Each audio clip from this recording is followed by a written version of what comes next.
Jésus est venu et Jésus n'a voulu créer de problème à personne. Il a aimé les gens. Il a fait les œuvres de Dieu et on l'a rejeté. On l'a crucifié. Comme quoi, si vous pensez que faire le bien va forcément amener de bonnes choses dans votre vie,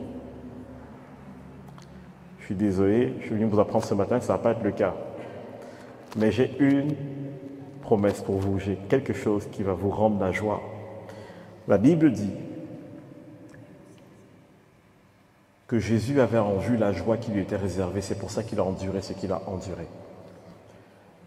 Lorsque nous marchons sur la terre, nous avons de bons moments, nous avons des moments difficiles. Mais la chose qui a permis à tous les prophètes, et même à Jésus, de marcher et de finir la course correctement, c'est parce que Dieu leur a toujours donné de voir la joie qui leur était réservée. La raison pour laquelle Abraham est resté dans la marche avec Dieu, c'est parce que Dieu lui a montré ce qu'il allait devenir et ce que sa descendance allait devenir. La Bible dit dans Hébreux qu'Abraham a salué les promesses de loin et les a vues. Il s'est dit, ok, si c'est ça la finalité, on y va. Et pourtant, sa vie n'était pas simple. Dieu a fait la même chose avec Isaac. Il a même fait la même chose avec Jacob.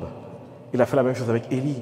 Il a fait la même chose avec Élisée. À chaque fois qu'ils se sont retrouvés dans des situations délicates, Dieu leur a toujours montré la joie qui leur était réservée.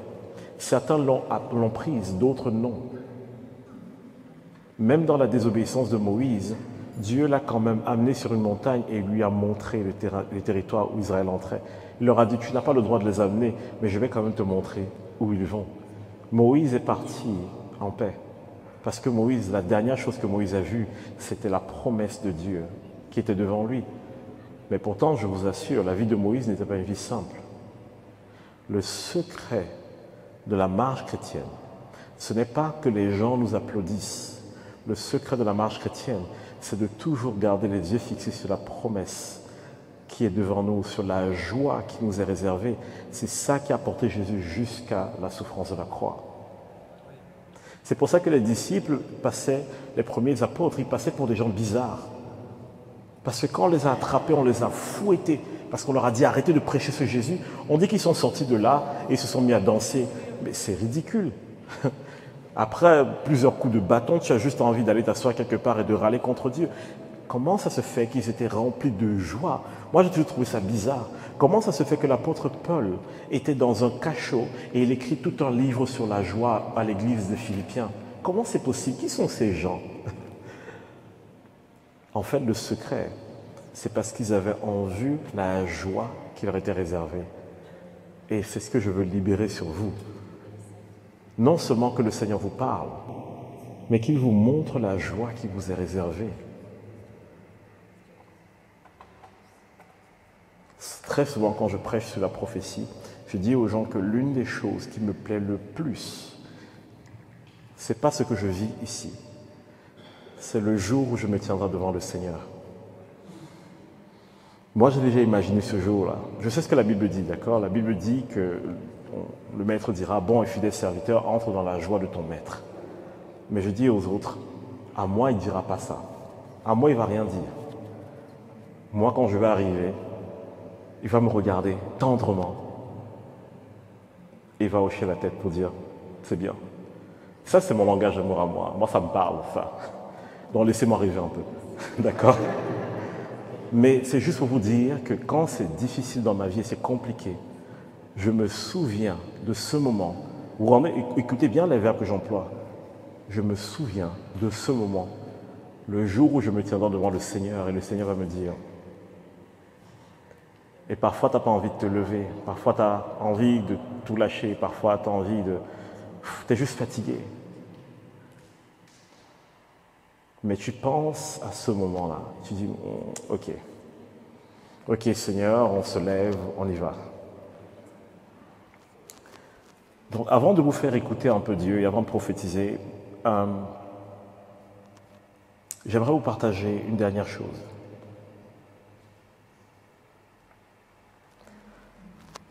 Nous sommes parfois bloqués dans notre écoute de Dieu parce que nous avons une certaine attente de la manière dont il doit nous parler. On se dit, si Dieu parle, ça doit être spectaculaire. Je vous promets que la majeure partie du temps, quand Dieu parle, c'est même pas spectaculaire. Même des fois, vous vous demandez si c'est vraiment lui qui a parlé. Et ce n'est pas que humainement, c'est bibliquement aussi. Et pour ceux qui se disent, oui, mais j'ai des doutes, écoutez, je peux vous montrer dans la Bible des prophètes qui ont eu des doutes. Je peux vous montrer dans la Bible des prophètes qui ont entendu Dieu et se sont ratés au moment d'exécuter le plan de Dieu. Samuel, vous avez déjà vu les prophéties de Samuel?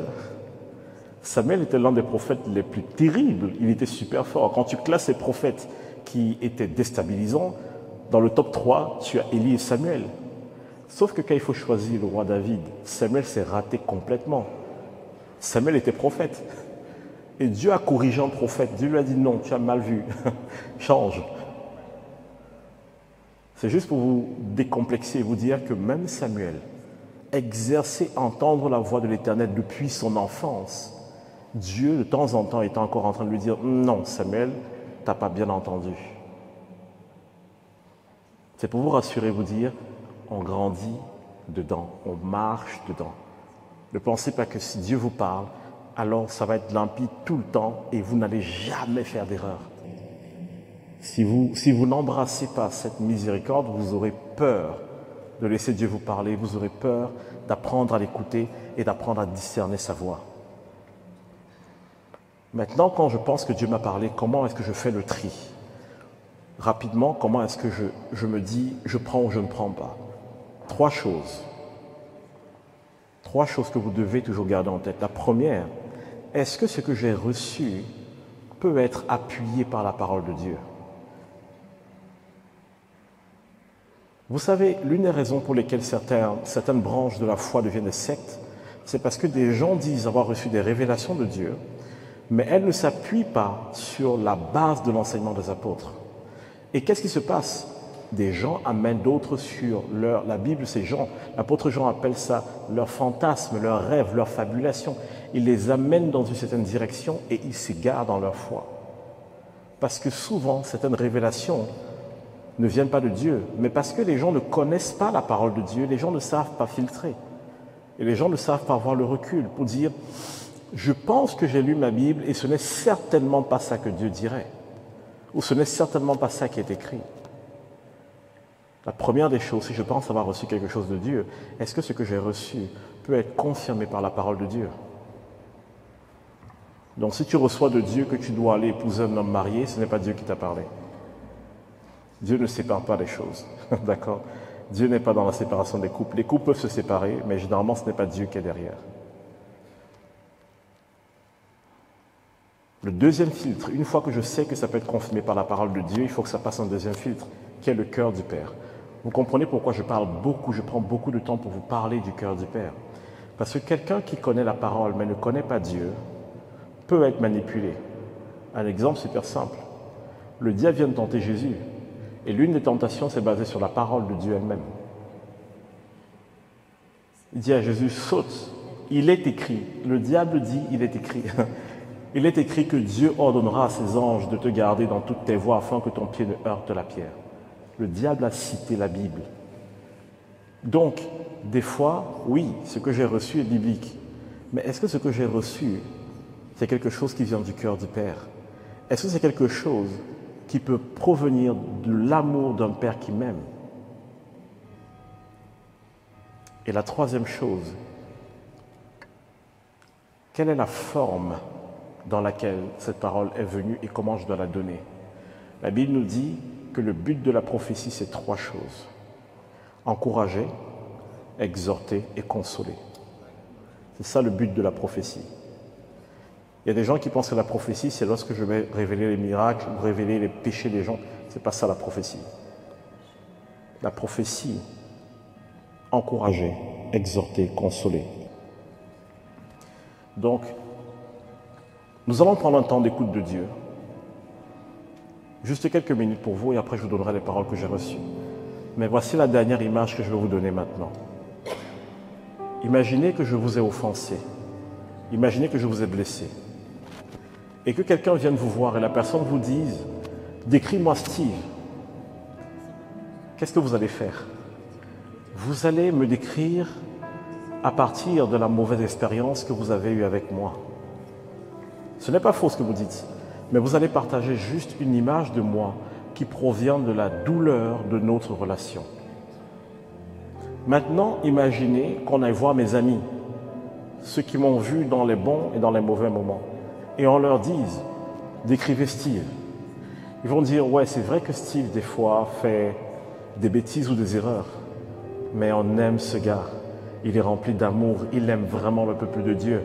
Il lui dédie sa vie pour voir la parole de Dieu prêchée dans la France, dans le monde. Mes amis vont parler ainsi de moi et vous allez dire, ah ouais, effectivement, bon, on peut lui faire miséricorde parce que des fois il fait des trucs où il est peut-être brut dans ses mots, mais on connaît son cœur. Et ensuite, imaginez maintenant qu'on aille voir ma mère. Et on dise à ma mère, décris ton fils. Ma mère ne va pas seulement voir mes fautes, elle ne va pas seulement voir les bonnes paroles qu'on dit de moi, ma mère va voir mon potentiel. Ma mère va dire, je l'ai mis au monde, je l'ai vu petit, je l'ai vu marcher, j'ai vu ce qui était dans son cœur depuis petit, je sais ce qu'il est capable de devenir. Ma mère va donner de moi une image qui va vous donner envie de vous installer tous dans mon quartier. Vous savez que même les gens en prison, très souvent, ont des visites de leur maman. Pourtant, la maman sait ce qu'ils ont fait. Mais la maman a toujours quelque chose en elle qui reste parce qu'elle sait quel est le potentiel qu'elle a vu chez son enfant. Dans la Bible, vous allez remarquer que Dieu donne la vision aux hommes, mais il donne l'activation de la vision aux femmes. Et parfois, elles ne le font pas de la bonne manière, mais c'est elle quand même qui provoque les choses. C'est Rebecca qui a provoqué. Elle a provoqué Isaac pour que les enfants entrent dans l'héritage. Ce n'était pas la bonne façon, mais c'est elle. C'est Sarah qui a provoqué. Bon, ce n'était pas la bonne façon, mais c'est elle. Donc on ne dit pas toujours que ce que les femmes vont faire, ça va être bien. Non, les hommes non plus. Mais il y a une chose, c'est que les mamans savent, elles sentent le potentiel, elles voient des choses que même un homme de Dieu ne voit pas. Et elles vont pousser les enfants jusqu'à ce qu'ils entrent dans ce potentiel. Donc vous avez une personne que j'ai blessée qui a une image de moi. Vous avez mes amis qui ont une image de moi. Vous avez ma mère qui a une image de moi. Maintenant, imaginez si on va voir Dieu. Et on dit à Dieu, décris-nous Steve. Et je suis sûr que ça va vous choquer. Dieu va vous dire des choses sur moi, vous allez dire, on n'aurait jamais imaginé ça. Dieu va dire, oui, je connais ses faiblesses, je connais ses forces, je connais son potentiel. C'est moi qui l'ai mis en sécurité sur les mamelles de sa mère. Mais je connais son avenir. J'ai vu ce qu'il y a devant. Je sais ce qu'il va devenir. Quand Dieu va parler de moi, il ne parlera pas que de ce que je suis. Il parlera de ce que je vais devenir. Dieu me voit dans toutes les dimensions de qui je suis. Mais il y a aussi un cinquième aspect, là où Dieu me voit, où personne d'autre ne peut me voir. Dieu voit mon cœur. Personne ne peut voir mon cœur. C'est impossible. Les gens peuvent avoir une idée de mon cœur, mais Dieu voit mon cœur. Voilà pourquoi Dieu était capable de dire à Saül, je t'ai rejeté et j'ai déjà trouvé un homme selon mon cœur. Et il était capable de dire ça alors que David n'était pas encore dans le cercle. Il avait déjà vu le cœur de David avant même que David ne soit. Et Dieu était en paix parce que Dieu savait qu'il y aurait déjà un roi qui viendrait.